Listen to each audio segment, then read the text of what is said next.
2013 Victory Cross Country. This color is some type of nuclear orange. I forget exactly what it's called, but it was something nuclear orange. And it is amazing. I'm so crazy about that color. Big old Freedom V-twin, 106 cubic inch. He's got aftermarket handlebars. They're big. I think they're Arlen Ness. Let's take this thing for a spin, guys. I like these Victories. I don't care if they went out of business.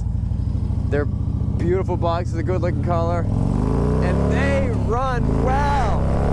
Dang. Man, these things run well. Look at these mirrors.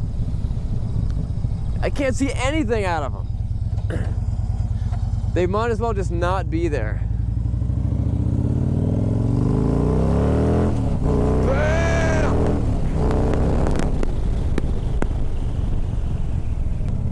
What more can you ask for? Radio, cruise control, awesome looking paint color. This bike has it all.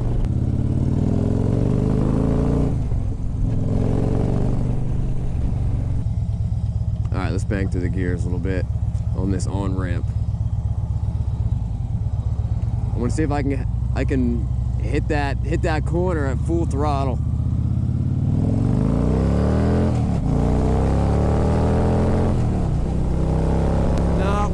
No, I wasn't full throttle. I kind of backed off a little bit.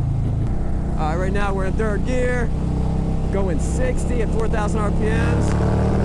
Bam! This is a tall gearbox. I mean, this could be a 4-speed and it would be fine. It wouldn't feel that bad. It's a 6-speed. So I'm going like not quite 70. And I'm at 2,500 RPMs. These mirrors are horrible.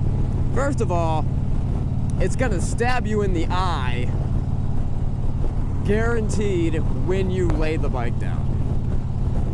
If not the eye, the heart. One's gonna stab you in the eye, the other one's gonna stab you in the heart. Two, this is gonna happen because you can't see the people behind you because these mirrors are horrible.